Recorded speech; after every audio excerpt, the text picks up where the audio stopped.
সন্ধ্যাবেলায় যদি আমি তালহা মারা যাই, বাবা গো নবীজিকে আপনি আমার মৃত্যুর সংবাদ দিয়েন না। কিন্তু সকালবেলা মারা গেলে, দুপুরে যদি জানাজা হয় অথবা সকালে জানাজা হয়, আপনি সংবাদ দিতে পারেন। কিন্তু সন্ধ্যার সংবাদ আপনি আমার নবীজিকে দিবেন না কেন? বাবাই জিজ্ঞেস করলেন, তালহারে দুজাহানের সরদার নবীজি নিজে যেখানে বইলা গেছেন, তারে সংবাদ জানাইবার জন্য নবীজি জানাজা পড়ার জন্য আসবেন, তুমি কেন নিষেধ করতেছো?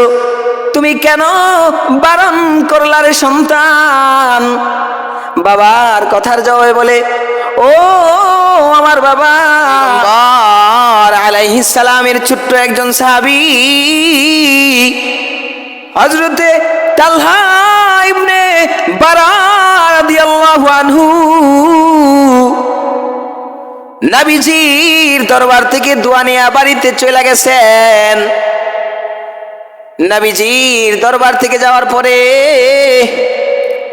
তালহা ইবনে বারা রাদিয়াল্লাহু আনহু অসুস্থ হয়ে গেলেন, মৃত্যু শয্যায় শায়িত হয়ে গেলেন।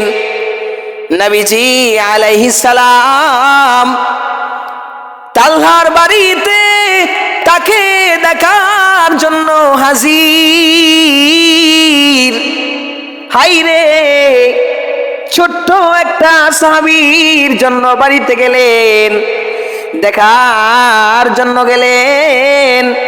কেমন মোহাব্বত, কেমন ভালোবাসা থাকলে পরে ছোট্ট একটা খুদে একটা সাহাবীর বাড়িতে নবীজি সরওয়ারে দু আলম হইয়া, দুজাহানের বাদশা হইয়া নবীজি নিজে তারে দেখবার যায়। কেমন মোহাব্বতের সাহাবী, ছোট্ট একটা সাহাবী পিচ্চি পোলাপাইন হইয়া নবীজির মন জয় করতে পারছেন। আজকে আমরা বুড়া হয়ে গেলাম, দাড়ি চুল সব পেকে গেছে, কিন্তু নবীজির অনুসরণ এখনো আমার আপনার ভেতরে আসে নাই। নবীজির অনুকরণ আমরা নিজের সাথে ফিট করতে এখনো পারি নাই। অথচ ছোট্ট একটা সাহাবী হইয়া নবীজির মোহাব্বত কেমন অর্জন করছেন। নবীজি নিজে তার বাড়িতে যায় তারে দেখবার জন্য। নবীজি তার বাড়িতে গেলেন। নবীজি আলাইহিস সালাম বাড়িতে যাইয়া দেখে মৃত্যু অবস্থায় শায়িত আছেন। এই ছোট্ট সাহাবী কেমন ভালোবাসা বাসতেন নবীজিকে, ঘটনাটা শুনলে বুঝতে পারবেন। নবীজি তাকে দেখার পরে তালহার বাবাকে ডাইকা নবীজি কয়, ও তালহার বাবা, তালহার অবস্থা খুবই খারাপ, যদি কখনো তার মৃত্যু হয়ে যায়, যদি সে মারা যায়, আমারে আপনি জানাইবেন, আমি নবীজি তার জানাজায় নিজে শরীক হয়ে যাব।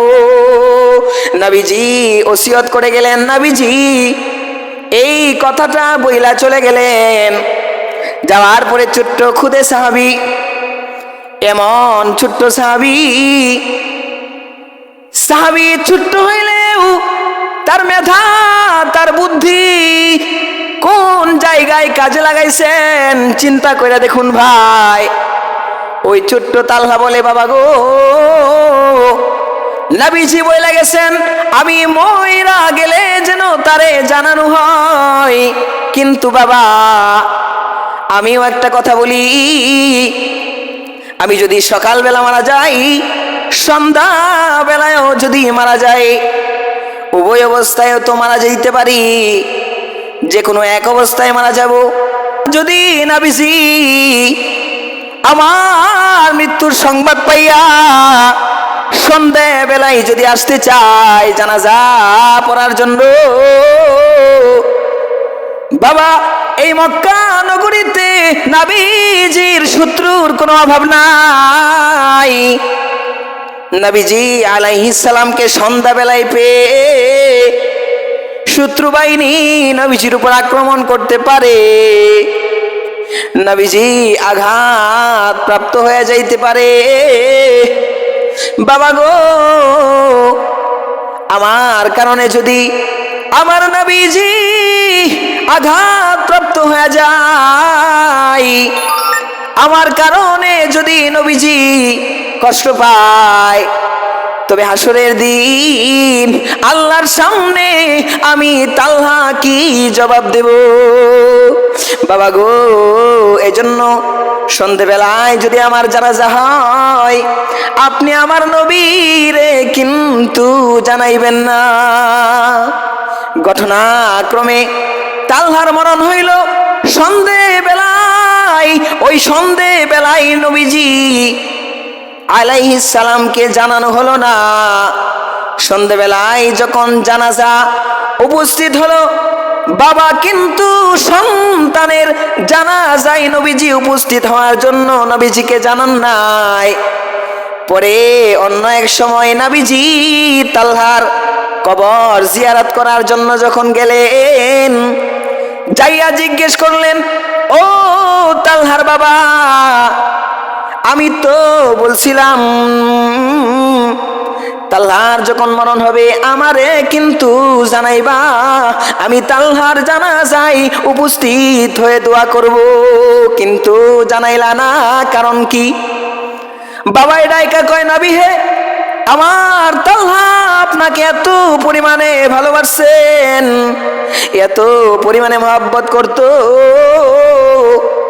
বলছে আব্বাজান আমার জানাজা যদি সন্ধ্যেবেলায় হয় নবীজিকে জানাইবেন না, কারণ শত্রু বাহিনী সন্ধ্যেবেলায় নবীজিকে পাইয়া হয়তো আক্রমণ করে ফেলতে পারে, ফলে নবীজি কষ্ট পাবেন। এজন্য আমি আমার সন্তানের ওসিয়ত অনুযায়ী আপনাকে জানাতে পারলাম না। ছোট্ট একজন সাহাবী নবীজিকে কতটুকু মহব্বত করত, ভালোবাসার কি নিদর্শন দেখাইছেন। আজকে আমরা বুড়া তুরতুরা হয়ে গেছি, কিন্তু নবীজির প্রকৃত ভালোবাসার নিদর্শন আমাদের মাঝে এখনো নাই। হাই রে মুসলমান, চুল দাড়ি পাইকা গেছে, আজও পর্যন্ত নবীজির সুন্নতের টুপিটা মাথায় নাই, চুল দাড়ি সাদা হয়ে গেল, আজও পর্যন্ত নবীজির লম্বা জামা আমার আপনার গায়ে নাই।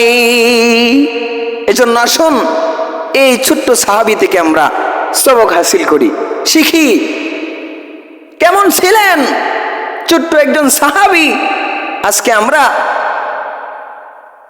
অনুসরণের ভেতরে নাই, ঢুল পিটায় আমি সুন্নি, আমি রাসূলের আশেক। না ভাই না, এটা আসল পরিচয় না, অনুসরণটা আসল।